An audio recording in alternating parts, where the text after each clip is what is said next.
Hello mga kamamshi, mga kapapshi, welcome to the Roca Vlog. So, welcome sa aming napakasimpleng tahanan. So, guys, pagkapasok mo, ito kaagad yung makikita mo.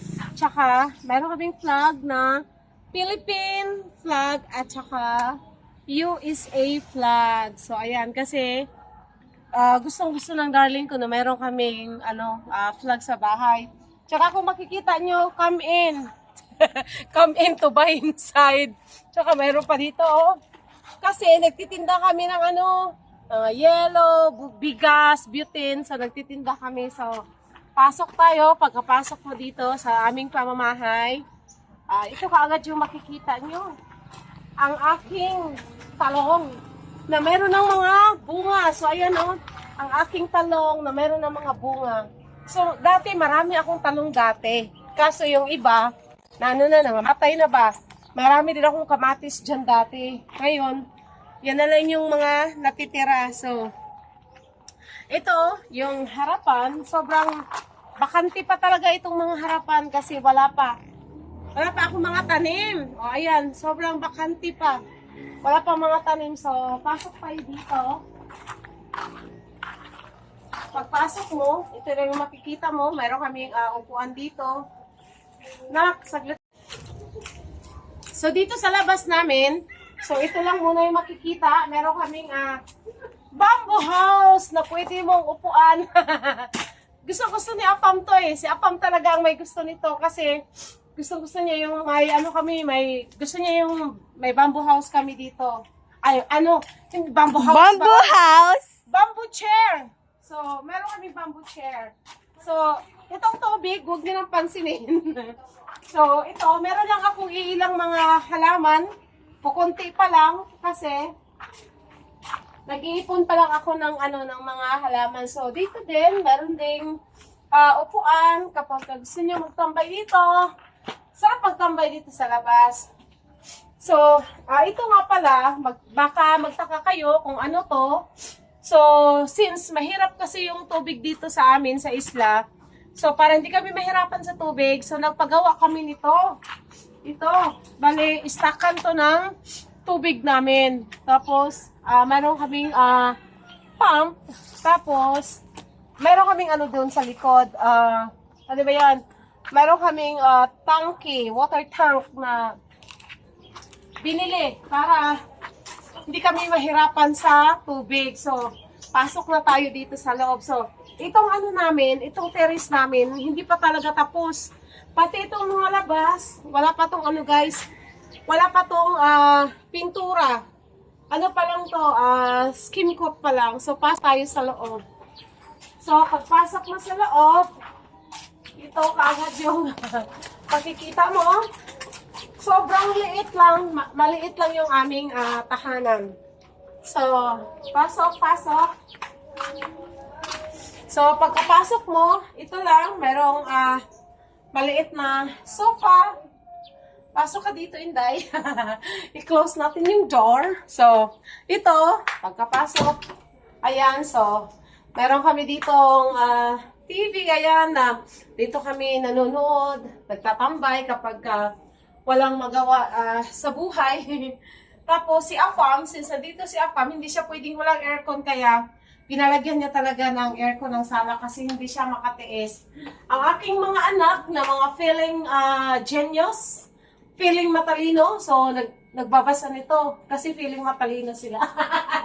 So, meron lang kaming small table, tapos itong bar na to, wala pa kaming bar chair. Kaya, ito lang muna yung ginagamit namin. Tsaka, ganito lang kasimple yung aming living room.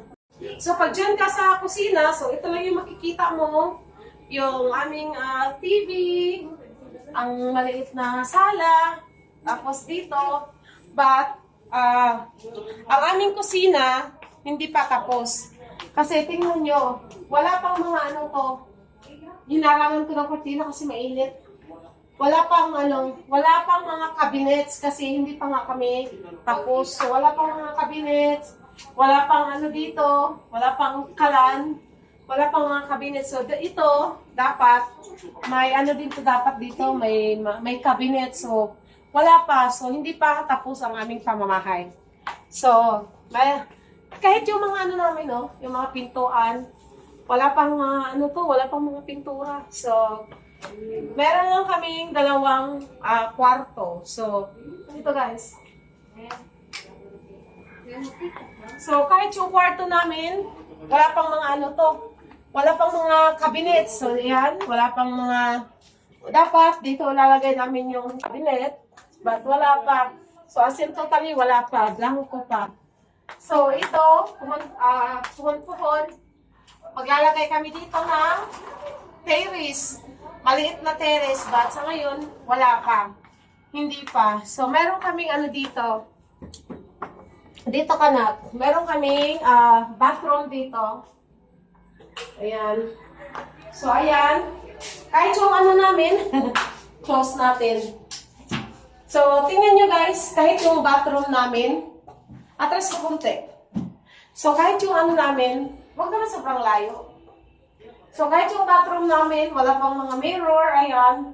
So, dito, wala pa rin mga wala pa rin mga shower. Ayan, so, ito pa lang, wala pang mga laman talaga. So, wala pang mga laman. So, nag-iipon pa ng pera ang aking darling. So, dito tayo sa kabilang kwarto. So, ito naman sa kabilang kwarto, ang magulong kwarto ng aking mga anak. Kasi hindi sila marunong magligpit. So, hindi pa din tatapos. Ayan. Ito, magulo pa. Hindi pa sila tapos. So, wala pa din mga cabinet dito. Merong dito, merong isang CR dito. Same lang ito. Ayan. So, same lang din. Wala pa ding shower, wala pa ding mirror. So, wala pa. As in, totally, wala pa. So, marami pang kakainin, pera. So, dito, bakit kayo nagtatago? Di ba sa Facebook? Oy! Ay mo kabala ka, di ba sa Facebook? Ulit ko to. So, ang aking anak may bisita, ang kanyang mga high school classmates. So, bisita ng aking mga Junaki. So, dito tayo na. Dito naman, dito ang aming dirty kitchen / labahan. Ano pa ba? Tambayan? Ano pa ba? Higaan? Kasi meron kami dito, meron ring bunk bed. Ayan.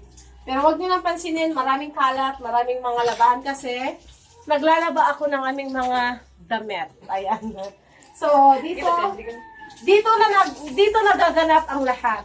Ang lahat ng kaguluhan sa pagluluto. So, sinadya ko talaga na 2 lababo yung papagawa ko. Kasi para dito maghugas ng dito maghugas ng plato. Tapos dito naman sa kabila, dito maglalaba ng mga sapatos or mga basahan. So, hindi pa din ito tapos. Tapos dito kami nagluluto. Di ba? At dito na rin ako naglalaba. Dito na rin ako nagsasampay. Di ba? Sabi ko nga, ang daming nitong dirty kitchen na to. Ang daming pwedeng magawa. Meron kaming kusina, meron kaming isang bathroom dito na hindi pa tapos kasi hindi pa nga kasi tapos, 'di ba? So, ang gustong-gusto ko dito kasi mahangin kasi open pa kasi to eh. Kaya sobrang hangin dito kapag umaga, tanghali, tapos gabi, tapos ang kagandahan pa pagkatapos ko maglaba, so dito na rin ako nagsasampay. O kung marami ako sa sampay, pwede ko lang ikalat dito yung mga sinampay ko. Kaya ang sarap dito, gustong-gusto ko to kasi malapad. Tapos pag may mga bisita ako, pwede rin kaming magtambay dito habang nagluluto. Pwede rin kaming mag-videoke dito, 'di ba? So, ayan, naglalaba ako. So, sa ngayon, yan lang muna. i-update ko na lang kayo sa susunod kapag meron na kaming so ito, mga lagayan ng mga lagayan ng mga baso. So ayan, mga lagayan ng mga baso, plato na nagkalat. Dito mga kutsara. Ayan, 'di ba? So, doon. So dahil wala pa kaming lagayan ng mga sapatos, so dito ko muna nilagay yung mga sapatos namin, 'di ba? So wala lang ito, dito may daanan naman dito. Oh, ayan. Papuntang labas. So ayan, so super simple ang aming tahanan.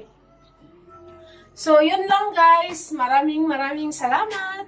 So, sa susunod ulit. Thank you.